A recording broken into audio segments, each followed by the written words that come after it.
Welcome back, dear students. Today we discuss about the fertilizers. तो आज का अपना टॉपिक होगा फर्टिलाइजर्स के अंदर, क्योंकि nutrients are we already discussed in previous videos. Now fertilizers, first of all definition कैसे डिफाइन करेंगे. तो देखो, इसके लिए फर्टिलाइजर्स के लिए अपने क्या करना है. सबसे पहले fertilizers are chemical compounds.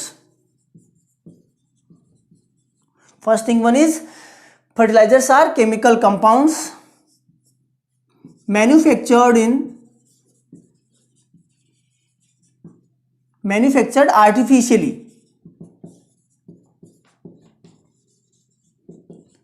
in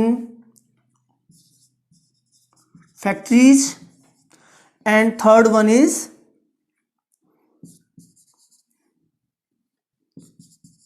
provide one or two primary nutrients for plants. Okay, तो फर्टिलाइजर्स क्या हुए. Fertilizers are chemical compounds which are manufactured in artificially in the factories और प्रोवाइड वन और two primary nutrients for plants which are known as fertilizers. अब इसके बाद में इसी के अंदर जो फर्स्ट पॉइंट आता है बहुत ही इंपॉर्टेंट है किसी भी एग्जाम पॉइंट ऑफ व्यू. तो वो आता है आपके क्लासिफिकेशन, और पहला ही क्लासिफिकेशन आएगा आपके नंबर ऑफ न्यूट्रिएंट्स कितने होते हैं. तो यहां पर देखो, सबसे पहले बात करते हैं क्लासिफिकेशन की. तो सबसे पहला आता है आपके on the basis of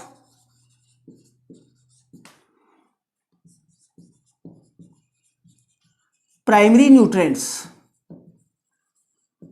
on the basis of primary nutrients ये कह सकते हैं. तो यहां पर सबसे पहले प्राइमरी न्यूट्रिएंट्स के आधार पे आता है. तो देखो, या पूरा लिखना चाहो तो आप बता सकते हो उसको, प्रोवाइडेड. तो देखो, first one is a nitrogenous fertilizers.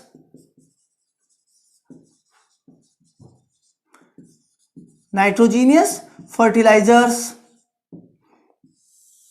कुछ नहीं करना है, इसमें कोई याद करने वाली चीज नहीं है, क्योंकि नाइट्रोजन जो प्रोवाइड करवाते हैं वो नाइट्रोजीनियस फर्टिलाइजर्स होते हैं. अब नाइट्रोजीनियस फर्टिलाइजर्स को वापस क्लासिफाई करते हैं, उसके अंदर कौन सी फॉर्म में नाइट्रोजन पाया जाता है उसके अकॉर्डिंग इनको वापस नाइट्रोजीनियस फर्टिलाइजर्स को वापस डिवाइड करेंगे. तो इसके अंदर सबसे पहले आपके आता है नाइट्रेट फॉर्म. यहां पर आ जाएगा आपके, इसमें भी आपको बार बार ये लिखने की जरूरत नहीं है कि अगर आपकी कोई भी नाइट्रोजीनियस फर्टिलाइजर है उसके अंदर जो फॉर्म है नाइट्रोजन की वो नाइट्रेट के रूप में है, ये इसके अंदर लिखने की जरूरत नहीं है. अपने सोडियम नाइट्रेट, ओके, और इसके अंदर आपके 16% है वो क्या है आपका नाइट्रोजन होता है. इसके बाद में आता है आपके जो सेकंड वन है वो है ammonium form.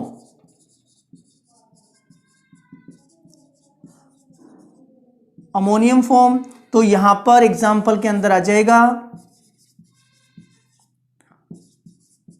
Ammonium sulphate. Ammonium sulphate, और इसके अंदर हो जाएगा आपके 20% नाइट्रोजन. इसके बाद में बात करते हैं third one is both nitrate and ammonium form. Well known है, इंपॉर्टेंट है, पूछा जाता है. एग्जाम्पल है आपके कैल्शियम अमोनियम नाइट्रेट पूछते हैं ये. तो यहां पर आ गया ये कैल्शियम अमोनियम नाइट्रेट, और इसके अंदर पूछते भी हैं 26% नाइट्रोजन होती है. इसके बाद में बात करते हैं फोर्थ एमाइड. इसके अंदर एक एग्जांपल और लिख सकते हैं अपन अमोनियम फॉर्म के अंदर, वो लिख देते हैं यहां पर एनहाइड्रस अमोनिया. एनहाइड्रस अमोनिया या एक्वस अमोनिया भी कहते हैं. इसके अंदर आपके 82% नाइट्रोजन है। और जो फोर्थ वन है आपके वो आ जाएगा एमाइड फॉर्म,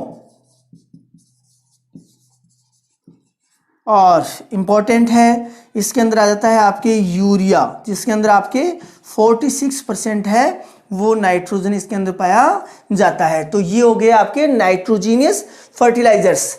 अब इसके बाद में जो नेक्स्ट आता है वो नेक्स्ट आएगा आपके सेकेंड नंबर पे है आपके फॉस्फेटिक फर्टिलाइजर्स। फॉस्फेटिक फर्टिलाइजर्स, इनको जो डिवाइड करते हैं इनकी सॉल्युबिलिटी के आधार पे, तो यहां पर सबसे पहले आता है आपके water soluble phosphatic fertiliser.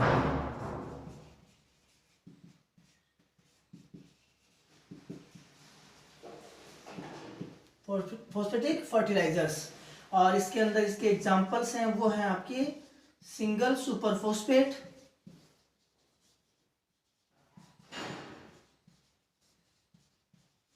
Single super phosphate यानी कि SSP, और इसके अंदर है आपके 16% phosphorus. Second one is double super phosphate,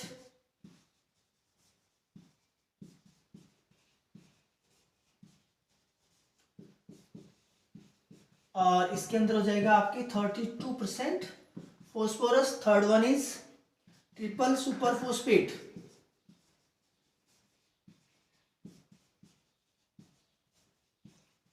triple super phosphate, और इसमें हो जाएगा आपके 48% फास्फोरस।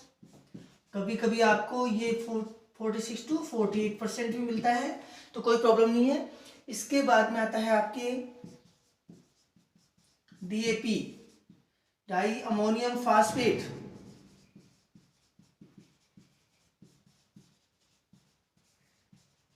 Di ammonium phosphate. इसके अंदर आपके आ जाएगा 46% फास्फोरस एंड 18% होगा वो नाइट्रोजन, यानी कि ये कॉम्प्लेक्स फर्टिलाइजर है। तो 46% फास्फोरस एंड 18% नाइट्रोजन। दूसरा है आपके सिट्रेट कह दो या citric acid soluble phosphatic fertilizer. तो इसके अंदर आ जाएगा आपके, देखो उसके अंदर था डाई अमोनियम फास्फेट यानी कि DAP, और यहां पर आ जाएगा die calcium phosphate, die calcium phosphate. एक चीज ये हो जाएगा। दूसरा जो एग्जांपल आएगा वो आ जाएगा आपके यहां पर बेसिक स्लेक। दूसरा कौन सा हो जाएगा? Basic slag. यहां पर इसके अंदर हो जाएगा 33 to 39% फास्फोरस, और जो बेसिक स्लेक है इसके अंदर हो जाएगा आपके 14 to 18% फास्फोरस। अब इसके बाद में जो नेक्स्ट थर्ड आता है आपके, वो थर्ड है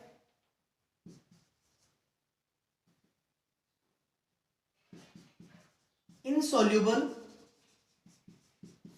in both water and citrate, यानी कि दोनों के अंदर ही जो सॉल्युबल नहीं है।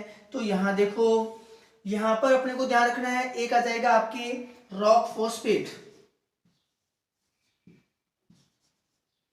रॉक फॉस्फेट, और यहां पर रॉक फॉस्फेट के अंदर आ जाएगा 20 to 40% फॉस्फोरस, और एक आ जाएगा आपके यहां पर बॉन मील, और बॉन मील के अंदर हो जाएगा आपके यहां 20 से 25% फॉस्फोरस। इसके बाद में आता है आपके पोटासिक फर्टिलाइजर्स। ओके, और पोटासिक फर्टिलाइजर्स के अंदर आपके आ जाएगा, एक है आपके muriate of potash, MOP, muriate of potash यानी कि पोटेशियम क्लोराइड, और इसके अंदर हो जाता है आपके 60% पोटेशियम। इसके बाद में आता है आपके सल्फेट ऑफ पोटास, और ये हो जाता है SOP, और ये है आपके K2 यानी पोटेशियम सल्फेट, और इसके अंदर होता है आपके 50% पोटेशियम। कभी कभी आपके लिखा हुआ आता है 48 to 50%, तो कोई प्रॉब्लम नहीं है, लेकिन अदरवाइज आपको ध्यान रखना है 50 ही ध्यान रखना है। और म्यूरेट ऑफ पोटास के अंदर कितना ध्यान रखना है, 60 ध्यान रखना है। अब यहाँ पर अगला जो क्लासिफिकेशन आएगा वो क्लासिफिकेशन है आपका सेकंड है वो नंबर ऑफ प्राइमरी न्यूट्रिएंट्स के बेस पे। तो यहां पर देखो दूसरा क्लासिफिकेशन है आपका on the basis of number of primary nutrients.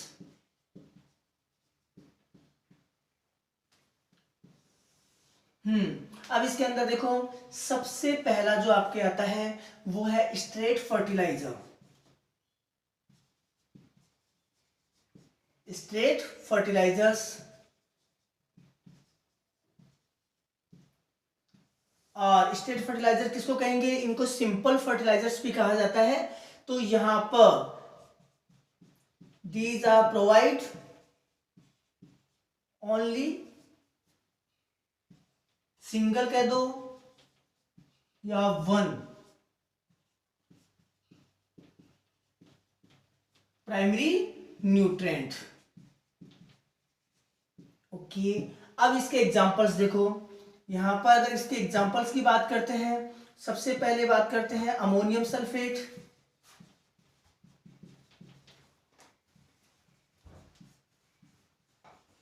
ये क्या प्रोवाइड करवा रहा है, नाइट्रोजन प्रोवाइड करवा रहा है। तो यहां पर क्या आया, सिंगल एक आ गया। और इसके बाद में अगर यूरिया की बात करते हैं तो यूरिया अपन पढ़ चुके हैं 46% नाइट्रोजन, तो यहाँ नाइट्रोजन। इसके बाद में बात करते हैं अपन सोडियम नाइट्रेट। तो सोडियम नाइट्रेट भी क्या प्रोवाइड करवा रहा है, वो भी नाइट्रोजन दे रहा है। तो ये भी कौन सा हो गया, सिंपल या स्ट्रेट फर्टिलाइजर।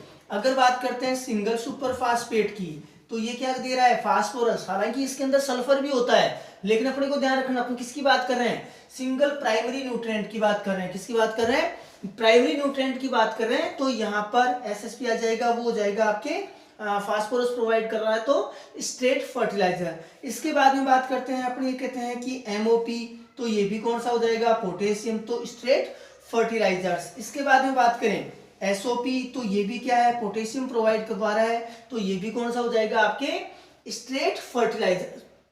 तो ये हो गया आपके स्ट्रेट फर्टिलाइजर। दूसरा है वो है आपके complex fertilizers.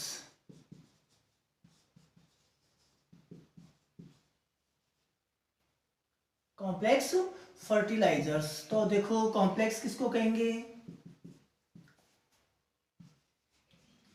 More then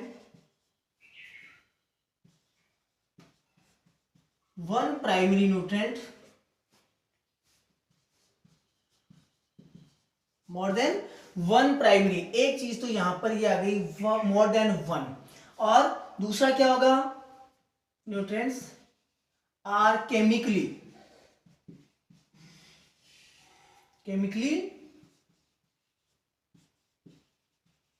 compound. दो चीजें आ गई यहां पर, एक तो क्या होगा मोर देन वन, लेकिन वो तो अगर जो नेक्स्ट पढ़ेंगे उसके अंदर भी आएगा, लेकिन एक तो आया मोर देन वन प्राइमरी न्यूट्रिएंट और केमिकली कंपाउंड, यानी कि इसके अंदर जो भी नाइट्रोजन फास्फोरस या पोटेशियम जो भी है, जो एक से ज्यादा प्राइमरी न्यूट्रिएंट्स हैं वो केमिकली कंपाउंड होंगे। और इसके एग्जांपल्स हैं, देखिए आप, इंपॉर्टेंट है, पूछा जाता है। सबसे पहले बात आती है MAP,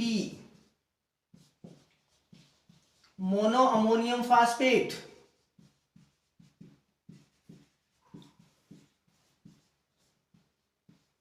मोनो अमोनियम फोस्फेट, यहां पर देखिए इसके अंदर आप क्या आएगा, 11% नाइट्रोजन और 48% फास्फोरस।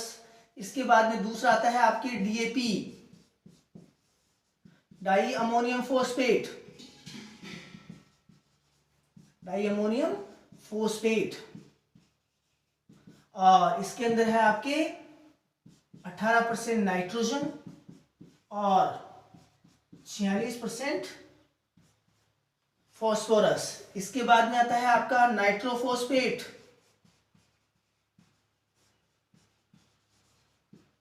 यहां पर आ जाता है आपके 20% नाइट्रोजन और 20% है वो ही आपका क्या होगा, फास्फोरस। तो ये हैं आपके कौन से complex fertilizers, more than one primary nutrient which are chemically compound, यानी कि केमिकली वो कंपाउंड होते हैं और उनके अंदर एक से ज्यादा पोषक तत्व पाए जाते हैं। तीसरा है वो है आपके मिक्स्ड फर्टिलाइजर्स। अब यहां देखो, इसके अंदर भी एक चीज आती है मोर than one nutrient, primary nutrient. इसके अंदर भी एक से ज्यादा प्राइमरी न्यूट्रिएंट्स होते हैं, लेकिन वो केमिकली कंपाउंड नहीं होते। और यहां पर आ जाएगा physical mixture of more then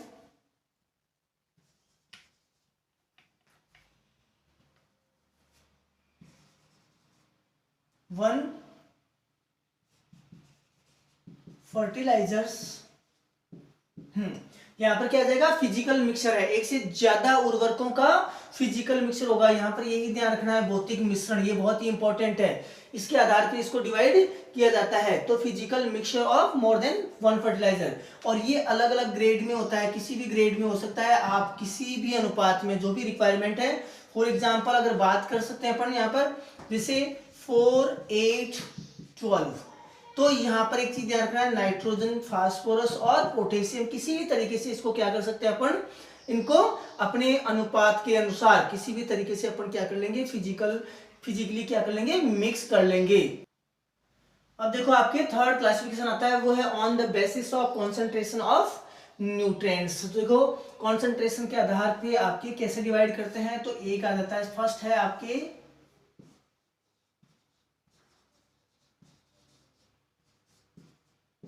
no analysed fertilisers,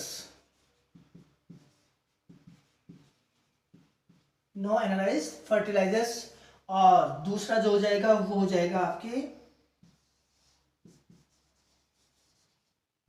high analysed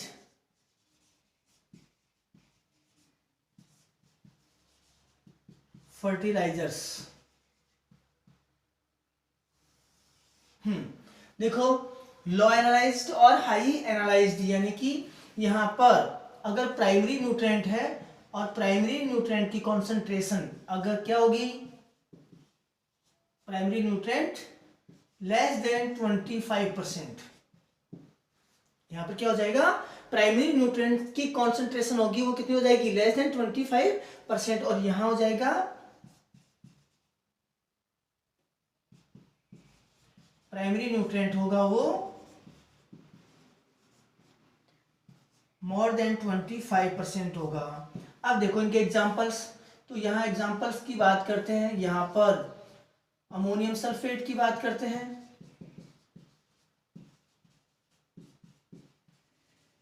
okay, तो अमोनियम सल्फेट के अंदर कितना था, अमोनियम सल्फेट में 20% नाइट्रोजन था, तो यहां पर कौन सा हो जाएगा, ये हो जाएगा लो analysed fertiliser. Sodium nitrate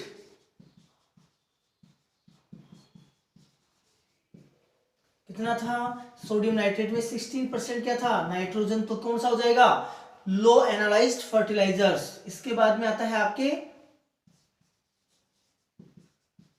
calcium nitrate, same 16% nitrogen, तो लो एनालाइज्ड। इसके बाद में single super phosphate, single super phosphate कितना था, यहां पर आ जाएगा 16% फास्फोरस, तो ये हो जाएगा लो एनालाइज्ड। अब हाई एनालाइज्ड के एग्जांपल देखते हैं, तो जैसे आता है आपका यूरिया 46% नाइट्रोजन, तो कौन सा हो जाएगा यहां पर हाई एनालाइज्ड। MOP कितना है 60% पोटेशियम, तो कौन सा हो जाएगा हाई एनालाइज्ड। SOP 50% पोटेशियम कौन सा हो जाएगा, हाई एनालाइज्ड। DAP, MAP। अब यहां बात आती है, ये तो अपन सिंपल बता सकते हैं क्योंकि यहां पर जो कॉन्सेंट्रेशन है उसके अकॉर्डिंग अपन ने बता दिया, लेकिन यहां ध्यान रखना DAP और MAP। अब यहां बात ये आती है कि DAP के अंदर 18% नाइट्रोजन होती है, तो आपको वो ध्यान नहीं रखना है क्योंकि DAP मेनली फर्टिलाइजर किसका है, वो है फोस्फेटिक, और MAP भी कौन सा है, फोस्फेटिक। तो यहाँ DAP के अंदर क्या जाएगा, 46% फास्फोरस और यहाँ 48% फास्फोरस। इस केस के अंदर आपके क्या करना है, इनको हाई एनालाइज्ड में रखना है। एक आपके आ जाएगा एनहाइड्रस अमोनिया, कितना है 82% नाइट्रोजन, तो ये किस में चला जाएगा, ये हो जाएगा आपके हाई एनालाइज्ड के अंदर। अब इसके बाद में जो बात करते हैं वो आएगा जो फर्टिलाइजर्स हैं उनका यूज कैसे किया जाता है, उनको कैसे उपयोग करते हैं, कौन कौन से मेथड्स हैं वो अपन डिस्कस करेंगे। तो अब बात करते हैं एप्लीकेशन ऑफ फर्टिलाइजर्स। इंपॉर्टेंट है, क्वेश्चन पूछा जाता है इसके अंदर से। तो देखो एप्लीकेशंस, सबसे पहले बात करते हैं सॉलिड फॉर्म की। ओके, तो देखो सॉलिड फॉर्म के अंदर आपके जो पहला आता है वो है आपके टॉप ड्रेसिंग। कौन सा हो जाएगा, टॉप ड्रेसिंग। दूसरा है वो हो जाएगा आपके बेसल ड्रेसिंग, और तीसरा होगा वो हो जाएगा आपके प्लेसमेंट।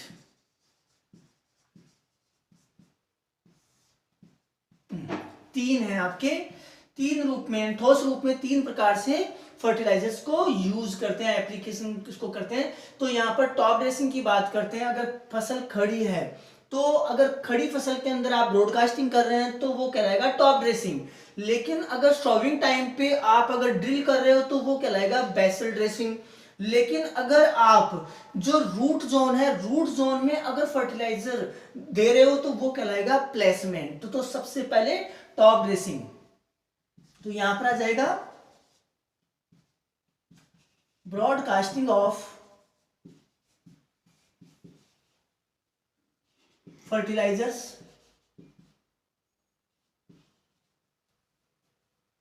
इन स्टैंडिंग क्रॉप। और यहां पर कौन से किसका यूज करते हैं, मेनली नाइट्रोजीनियस फर्टिलाइजर्स का करते हैं। और नाइट्रोजीनियस के अंदर यहां पर सबसे ज्यादा जो यूज किया जाता है वो किसका यूज किया जाता है, यूरिया का ही ब्रॉडकास्टिंग के द्वारा यूज किया जाता है। अब बात आती है बेसल ड्रेसिंग।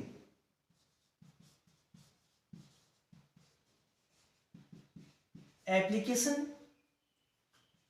और drilling of fertilizers at the time of sowing. Sowing के समय साथ साथ करते हैं। तो सोविंग के समय अगर आप फर्टिलाइजर्स को अगर ड्रिलिंग कर रहे हो, सॉइल के अंदर दे रहे हो तो वो कहलाएगा आपकी बेसल। लेकिन अगर खड़ी फसल के अंदर आप ब्रॉडकास्टिंग यानी कि छिटकवा विधि से दे रहे हो तो वो कहलाएगा टॉप ड्रेसिंग। और इसके अंदर अपने को ध्यान रखना है मेनली कौन से, फॉस्फेटिक और पोटेशियम वाले फर्टिलाइजर्स का ही यूज किया जाता है। अब बात आती है placement. Application of fertilisers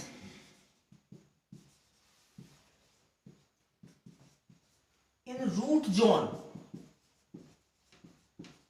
zone of crops.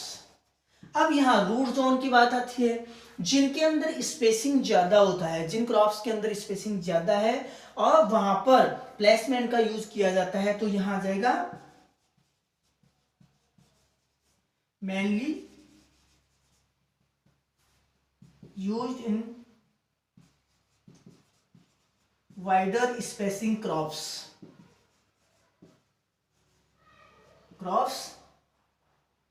And crops के अंदर सारी आ जाएगी, फ्रूट क्रॉप्स भी आ गई, वो सारे के सारे वाइडर स्पेसिंग क्रॉप्स ही हैं। तो फ्रूट्स के अंदर इसका यूज किया था और इसके अंदर सभी जितने भी फर्टिलाइजर्स होते हैं उनका सबका यूज होता है। चाहे आप प्लेसमेंट के अंदर किसी भी फर्टिलाइजर का, चाहे वो नाइट्रोजिनस हो, फोस्फेटिक हो या पोटेशिक हो, किसी का भी यूज किया जा सकता है। इसके बाद में दूसरा जो है वो आ जाता है आपके in liquid form. Liquid form की बात करते हैं तो लिक्विड फॉर्म के अंदर सबसे पहले लिक्विड फॉर्म की बात करते हैं तो लिक्विड फॉर्म के अंदर आ जाएगा एक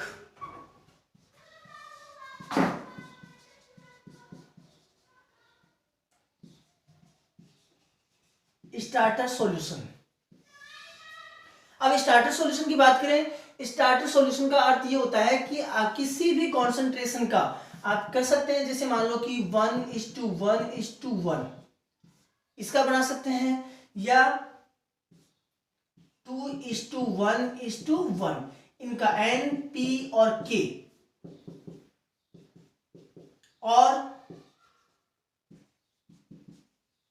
माइक्रोन्यूट्रिएंट्स इनका सॉल्यूशन तैयार करके यहां पर कब यूज करेंगे,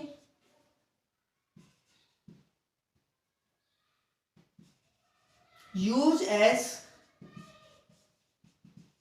tipping the roots of nursery before transplanting. यानी कि कोई भी जो भी अपने इच्छा अनुसार किसी भी रेशियो के अंदर आप एनपीके या माइक्रोन्यूट्रिएंट्स किसी का भी अपन सॉल्यूशन तैयार करते हैं और उस सॉल्यूशन के अंदर जब ट्रांसप्लांटिंग करनी होती है उससे पहले रूट्स को डिप करके उसके बाद में ट्रांसप्लांटिंग करते हैं, उसको कहा जाता है स्टार्टर सॉल्यूशन। और इसी के अंदर दूसरा आ जाता है आपका foliar spray.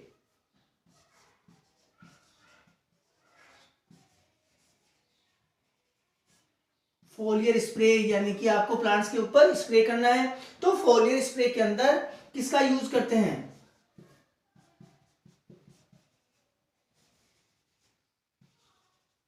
Nitrogenous and micronutrients का,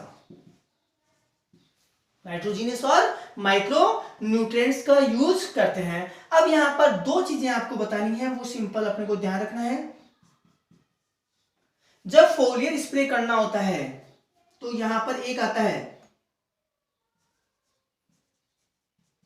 मैक्सिमम बायूरेट इन यूरिया। तो देखो ये तो हो जाएगा आपके 1.5% लेस देन 2, दोनों में से जो भी आपका ऑप्शन आए वो ऑप्शन आप कर लेना। लेकिन यहां पर maximum biuret in urea for foliar application, ये इंपॉर्टेंट है। अब बात इसमें क्या ये है, ये तो था कि यूरिया में मैक्सिमम बायूरेट कितना हो सकता है, और यहां पर आ गया कि जब आप फोलियर एप्लीकेशन कर रहे हो, फोलियर स्प्रे कर रहे हो, तब आपके मैक्सिमम बायूरेट कितना हो सकता है। तो ये ध्यान रखना है आपको 0.25%, कितना ध्यान रखना है, 0.25% अपने को ध्यान रखना है।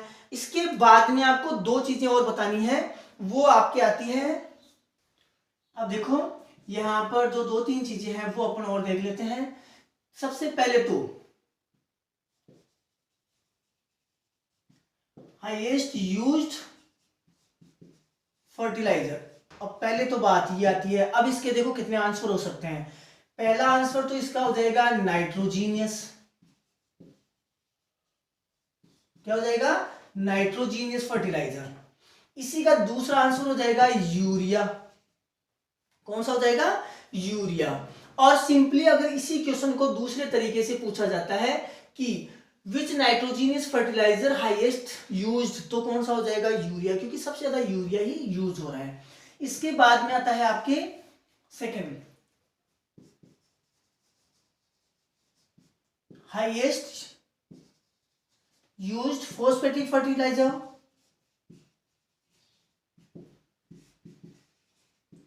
तो यहां पर आ जाएगा आपके सुपर फोस्फेट। कौन सा हो जाएगा? Super phosphate. और एक आ जाएगा हाईएस्ट यूज्ड, यहां आ जाएगा पोटासिक, पोटासिक फर्टिलाइजर, और वो हो जाएगा आपके MOP। क्यों? क्योंकि वो इसलिए होता है कि ये चीपेस्ट है, यानी कि सस्ता है। SOP है वो क्या है आपके महंगा होता है, तो कॉस्टली पड़ने के कारण से उसका यूज कम होता है। एक आता है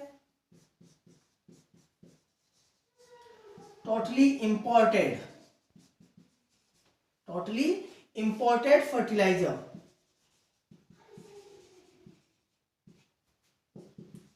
इन इंडिया, तो यहां पर आ जाएगा पोटासिक। यानी कि अपने यहां पर पोटेशियम वाले फर्टिलाइजर्स का मैन्युफैक्चरिंग नहीं होता, यहां पर अपने पोटास वाले उर्वरकों को टोटली आयात ही करना पड़ता है, तो टोटली इंपॉर्टेंट। और इसके बाद में एक क्वेश्चन पोटासिक का आता है,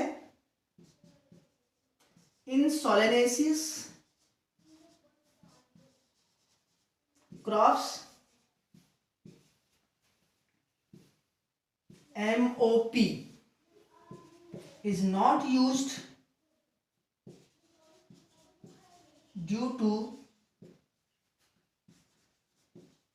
chloride present in MOP reduce the quality and storage capacity of the produce। यहां पर क्या आया कि जो सोलेनेसिस क्रॉप्स है उनके अंदर MOP का यूज नहीं किया जाता, क्योंकि इसके अंदर जो क्लोराइड होता है वो क्या कर देता है, वो आपके क्वालिटी और स्टोरेज कैपेसिटी को रिड्यूस करता है। अब क्वेश्चन आपके ऐसे आ सकता है कि कौन सा यूज किया जाता है, तो कौन सा यूज होगा सोलेनेसिस क्रॉप्स के अंदर, कौन सा यूज हो जाएगा, वो होगा आपके SOP। अब देखो ये था अपने क्लासिफिकेशन फर्टिलाइजर्स का, और उसके अंदर कैसे एप्लीकेशन किया जाता है। इसके बाद में फर्टिलाइजर्स के अंदर अपने एक टॉपिक बचा है, वो टॉपिक है जो आपके जितने भी फर्टिलाइजर्स हैं उनकी क्वांटिटी निकालना। बिल्कुल शॉर्ट वीडियो बनेगा, वो आपको मैं नेक्स्ट वीडियो के अंदर एक अलग से छोटा सा शॉर्ट वीडियो बना के और बताऊंगा, बहुत ही इंपॉर्टेंट है ये जो टॉपिक है। इसमें से हर एग्जाम में क्वेश्चन जरूर आता है, तो बहुत अच्छे से इसको रीड करके आपको याद कर लीजिए। तो thank you for watching, next video में फिर मिलते हैं।